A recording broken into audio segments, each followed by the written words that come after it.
Assalamu alaikum, brothers and sisters. I'll get straight to the point. You're probably here to find out what are the potential five mistakes that are keeping you from starting a halal business in 2024. So let's get straight on to mistake number one, which is lack of clarity. You probably have a lot of questions on your mind. What business do I start? How do I start that business? The biggest thing that holds people back from starting any sort of business or achieving any goal is lack of clarity, lack of an end goal, lack of a vision of what exactly you want.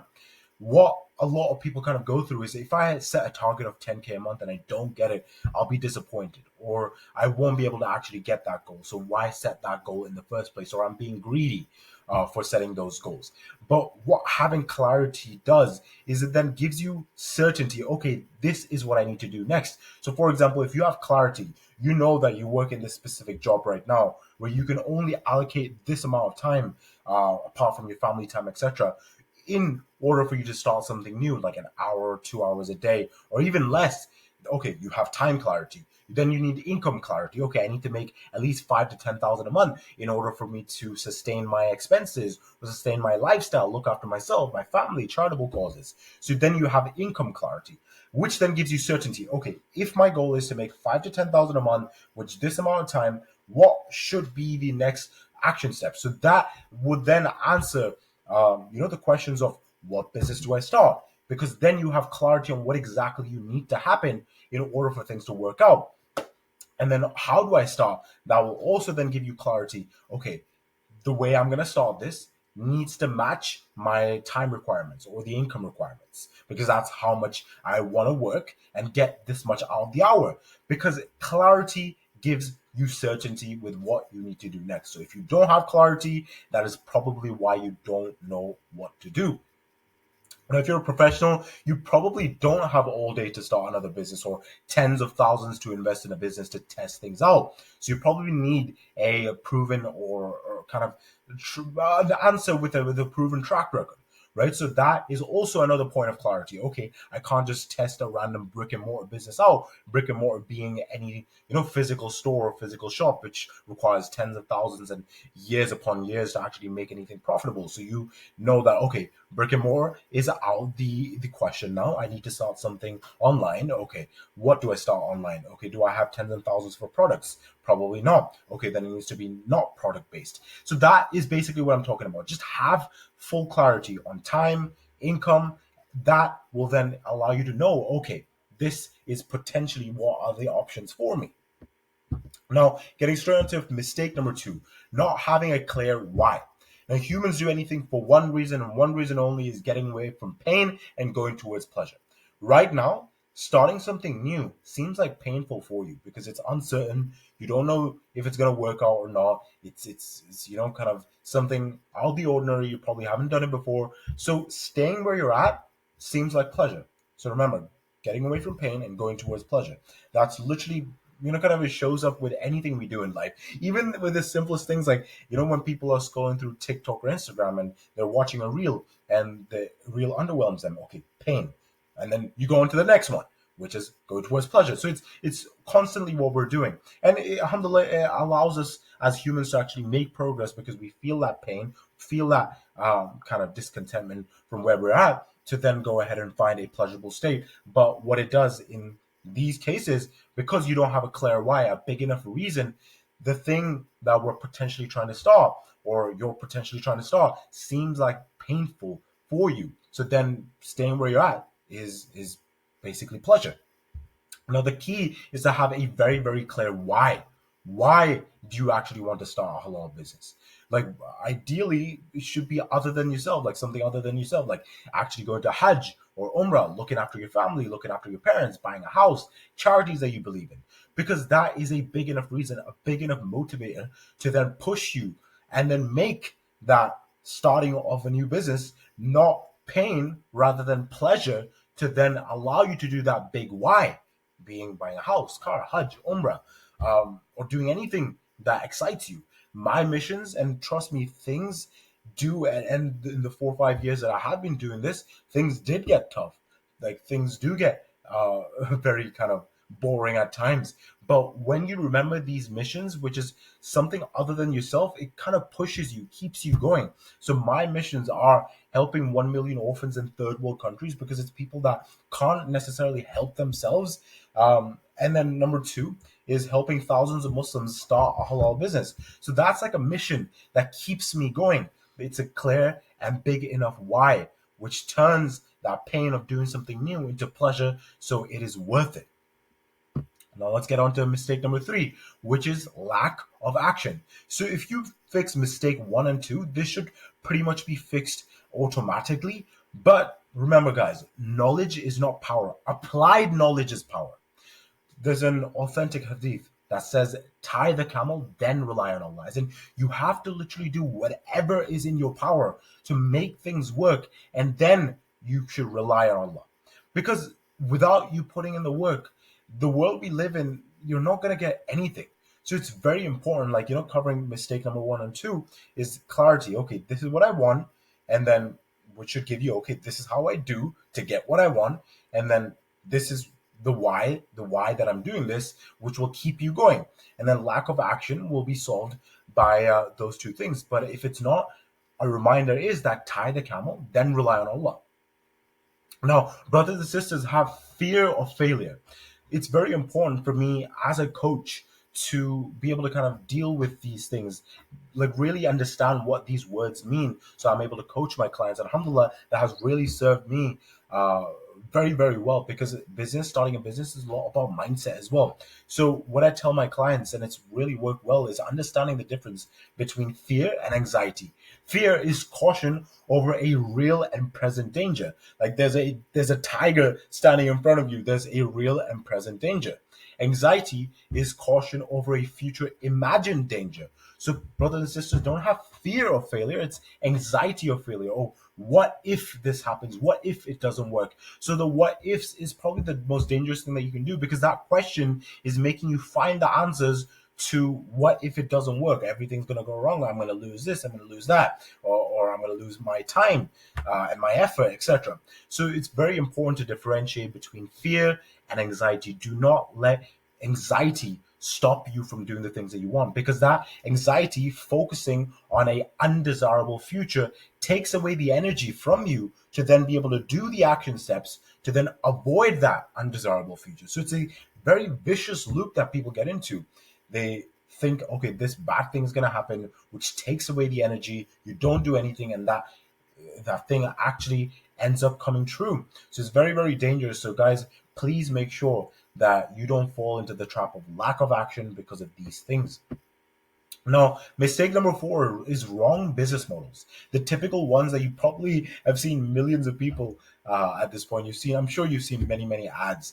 Amazon FBA, drop shipping, crypto trading, affiliate marketing, MLM. There's so many different things. Now, the issue with these business models, and I won't go too much in detail with each one, but it's high investment, sometimes not permissible in Islam. It's very complex. It's time consuming. It takes a long time to actually be profitable. Now, the business model that I use myself and I personally teach is called the Halal Digital Marketing Agency model.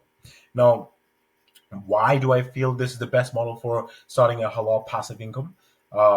Because with professionals that if you don't have any experience or relevant experience apart from what mashallah you guys have been doing all your life or have been doing so far, the best thing that I found so far is this halal digital marketing agency, because it is easily able to kind of automate everything, because there's three aspects to this business. Basically, there's booking calls, then there's closing calls, and then there's client delivery. Now, I know you're probably confused, like, I don't know any of these things.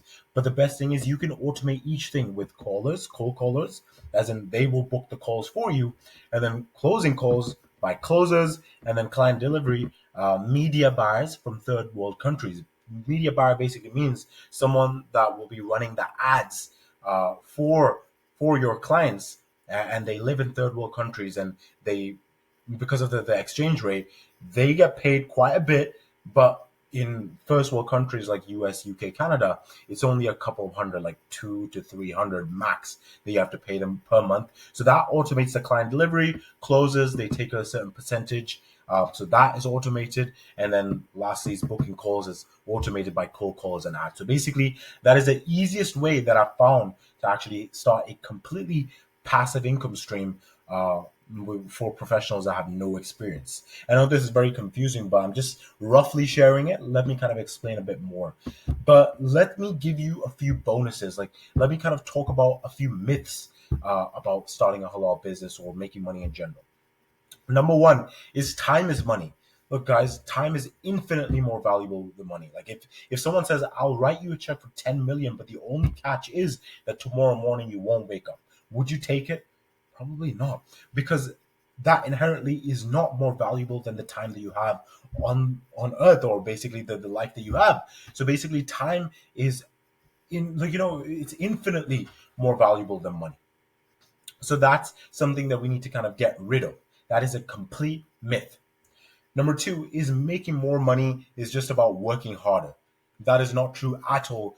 Guys, think about it. Like, the people that are making 100 times more money than you, they're not working 100 times harder. They just have the right mechanism. They have the right business model. They have the right knowledge, right? So it's very important that you understand. And here's an analogy that I'll give to you. So let's say there are three people in a race. It's 1 mile. One's on foot, one's on a bicycle, and one's in a car. Who's going to win?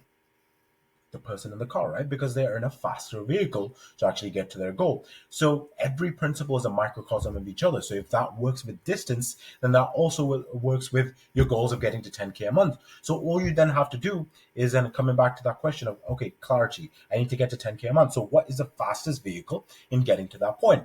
So it's very important that you understand making more money is not just about working harder. Number three, you probably heard starting a business takes a lot of capital, complexity, and time. Guys, making money is measured in speed a lot more than quantity. Meaning, someone making 25,000 a year, in 40 years they will be making $1 million in total. But that doesn't mean that they're rich. When people kind of time collapse that and they make that $1 million in a year or $1 million in a month, that is when you start to get rich, because income is measured in speed rather than quantity. So again, coming back to finding a business model that has high profit, high volume. High volume basically means you just make a lot more sales and basically get a lot more profit from it, rather than being constricted. So your goal is to find a business model that has high profit per customer, per sale, and make sure that you can do it as much as possible. Now, one of the industries that has the most amount of millionaires is the financial industry, like insurance, etc. Although as us Muslims, it is a bit doubtful whether that's halal or not. I personally stay away from it, but that's because there's typically three aspects in any business. There's marketing, then there's sales, and then there's delivery and fulfillment of the product. What insurance does is it gets rid of the delivery and fulfillment, because you're basically selling insurance, and all you have to do is basically focus on marketing and sales. So you just keep doing that, keep doing that. The closest business model that I found to insurance, and something that is actually halal, is the halal digital marketing agency, because you only have to focus on marketing and sales. Again, you don't have to know anything about it. And then basically the media buyer in the third world country, the person that's delivering the ads, needs to know the technicalities of it. So you can just keep on kind of marketing and selling, and basically you can sell as much as you want, and not be capped, because you're not the person fulfilling on the product or the service. And I know you're probably confused. Like, don't go too much in the nitty gritty. This is just, again, a very kind of overview of what I'm trying to say over here. Coming to the last mistake, people make is lack of a good mentor. Understandably, there's confusion and potential lack of trust, because there's a lot of noise in the market. But what you need to do is differentiate between negativism and skepticism. Negativism is basically just saying nothing works. All these people that are making money online, it just doesn't work. Everything's a scam, etc. But skepticism is questioning things. Kind of questioning, hey, how does this business model work? Like how do you make sure that this works, etc. So basically questioning and just completely shutting things off. There's a huge difference. So a lot of people fall into the category of negativism, and rightfully so, because there's been a lot of unfortunate things that have been happening in this market, that a lot of people promise things and don't actually deliver, or not able to actually kind of get you to the goals that you want to get to. So that's pretty reasonable that people kind of question things. But just don't fall into the trap of uh, kind of negativism, and just kind of make sure to have that skepticism, rightfully so, question things, but make sure that you find a person that you relate with, you understand their journey, you understand the business model, and you kind of understand that, okay, if I was to put my time and energy towards this, it can potentially work for me. The biggest cheat code that I've found in my life is finding someone who's doing what I want to be doing and asking them the question, hey, if you were in my position, how would you get me to 10K a month, or whatever your goal is? And that kind of gives you the right answer, and the time collapses everything. And you don't have to go through the stress, wasting money or time that they have to go through in order for them to get there. Now you're probably wondering, how do I find the right mentor? And I've spent more than 65,000 in different mentors, programs, courses at the time of this recording. So I'm constantly doing this. In order for me to be authentic, I need to make sure to know what is going on in the market and learn new things, etc. So here's a process that I follow when finding my mentors. So someone that has actually done it before, has proof of results, is where I want to be. Number two, their process makes sense. Their process seems realistic, and they're not kind of promising me a get rich quick scheme, because realistically, guys, pressing a button won't make you thousands. Realistically need to understand the business. You need to get a good grasp of things. You don't have to be a professional, or you don't need to have necessary experience before doing anything, but you need to kind of roughly understand what is going to be happening. And then thirdly is, you need to share the same values as them. There's a like a typical thing that you've probably all seen is people showing their Lambos, their fancy holidays, and these luxury apartments, etc. I feel like the market has matured. Like, first of all, I don't relate with that, because that's not the type of person that I am. I literally, I rotate between two houses. One of them is my family house, etc. I'm a very, very simple guy.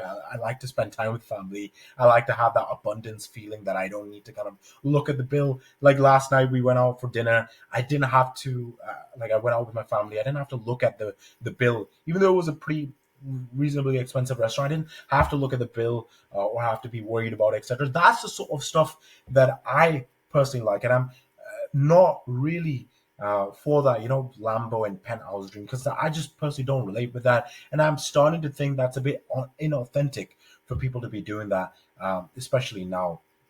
So make sure you share the same values as them, their process makes sense, and they've actually done it before and have proof of results. Now, you're probably also thinking, how do I help people start a halal digital marketing agency? So I'll kind of roughly explain it to you. So the thing behind the Halal Digital Marketing Agency is, the old methods of marketing like billboards, flyers, newspaper ads, obviously they don't work as well anymore, because everyone's attention is on their phones, and that is why this industry is growing by 800 billion in the next couple of years. And essentially, I'm helping Muslim brothers and sisters start their own halal digital marketing agency. For example, in UK, US, Canada, use my systems that I'm using in my own agency to get clients. And once you do, we then help you find people in Pakistan, India, Bangladesh who know digital marketing, so the work can be outsourced to them. So very, very simple. Here's a rough kind of structure that I've made. I won't go too much in detail with this. You can basically watch a couple more videos of mine to kind of understand this process. But I've broken it down into three simple phrases. It's a 12-week realistic process. I don't get people to focus too much about the process, because that is my responsibility to take you step by step through it. But main focus for you guys, if whoever is interested in starting this, is that people get 24/7 message support, tailored action steps for you, and one-on-one support whenever needed. So inshallah, at no point anyone kind of feels, I don't know what to do next, or I don't know how to do it. But yeah, most common questions about a halal digital marketing agency is, how much time do I need?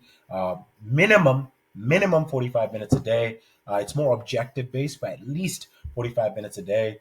Do you need to have experience? Do you need to have any knowledge about digital marketing or anything like that? Absolutely not. I've made this program to be completely beginner friendly. There's housewives doing it. There's like literally complete beginners doing it, professionals in a completely different industry. Then there's another question: is it risk free? Yes, absolutely, it is risk free, because whoever does work with me, I give them a 90-day money back guarantee, saying that worst case, 90 days later, you don't get anything. You're eligible for a full refund. So it's basically me taking the risk upon myself, because typically in a business, it's 50-50, whether you make money or you don't make money.